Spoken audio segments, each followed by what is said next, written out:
Headstand is a very fascinating posture. Even though none of the traditional yoga texts talk about it directly, however, this is one of the most popular posture, and people, they really want to learn this posture. They try everything. I mean, I know so many of them, they are just crazy about the posture, and I keep thinking, what are the reasons why they would like to learn headstand? Why are they struggling all the time to learn headstand? And one of the reasons, when people come to me and I ask them, why do you want to learn it? They say, it's very fascinating, and it is something which is not usual. We don't do it regularly. So when you're trying to do something which is not usual, you'll have to make a lot of effort, and when you really do it, like defying gravity, it gives you a sense of achievement. Now that does make sense. Now just trying to do that, even from that attitude, it shows that you become fearless, you become determined, you become disciplined, and you become dedicated to your practice. So that itself brings a lot of changes into you. But apart from that, Sirsasana has multiple benefits. The simple benefit of Sirsasana is that in inversion, when your head is down, the blood is going towards the brain. It is rejuvenating your brain cells, and it is improving the functions of your brain. So everything connected to that, your memory, your, the thought process, everything is polished well, and you can do much better in that. Apart from that, your facial muscles gets good flow of blood, so you get a natural facial massage.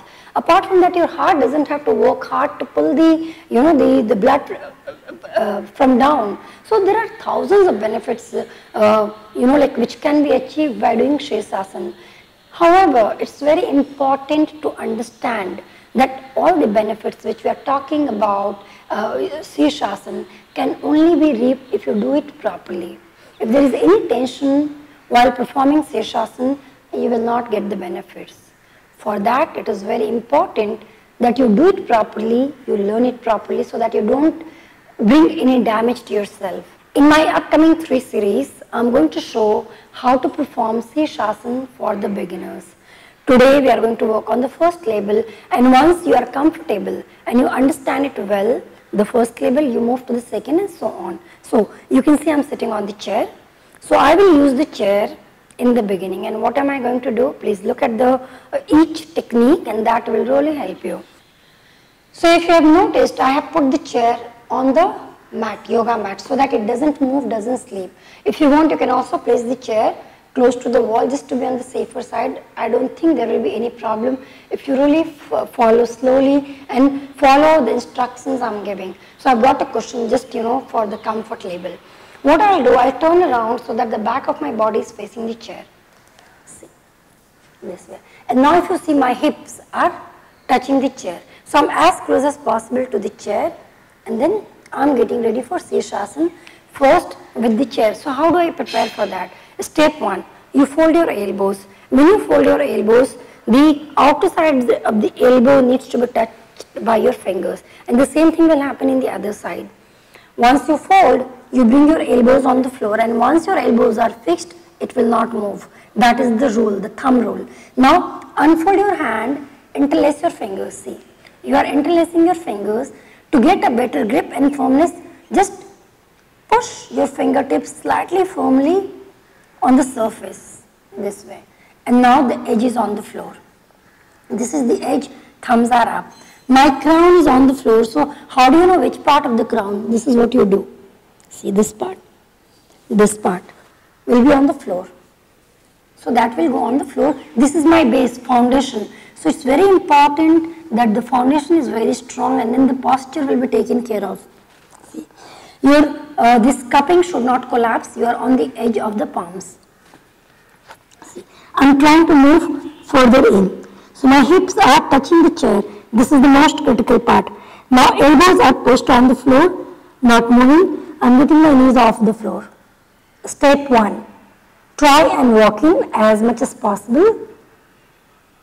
Once you are comfortable, you will bend your right knee, get it on the chair.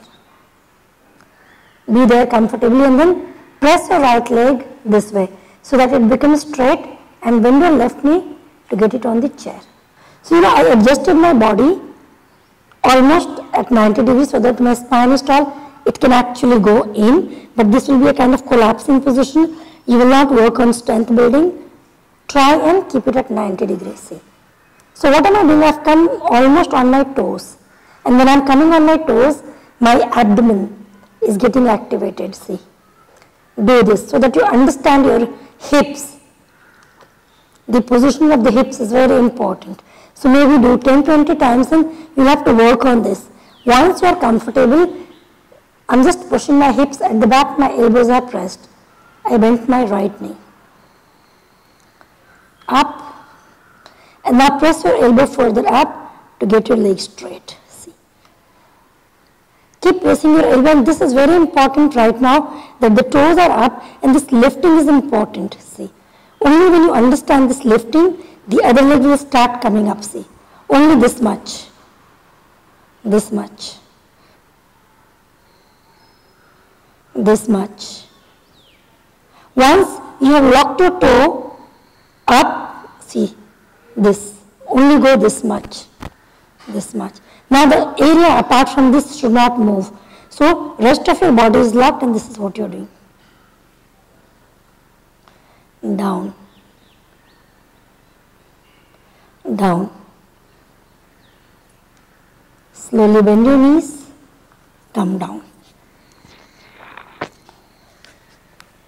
This you will practice, for a few days to understand how this area is getting engaged. Now, the leg, right leg was up, so I was literally playing around with my right groin, pushing it up so that the other leg gets lifted up. So that lengthening of the body is so important, so that automatically it lifts your other leg up. Understand that part and learn to get control on that. Once you understand control on that part, it will be very easy for you to perform Seshasana. So once you think you have mastered this position, and I only showed with one leg, you also have to do with the other leg, the left leg. Once you are comfortable and mastered this position, you will move to level 2. Let's go to level 2 now.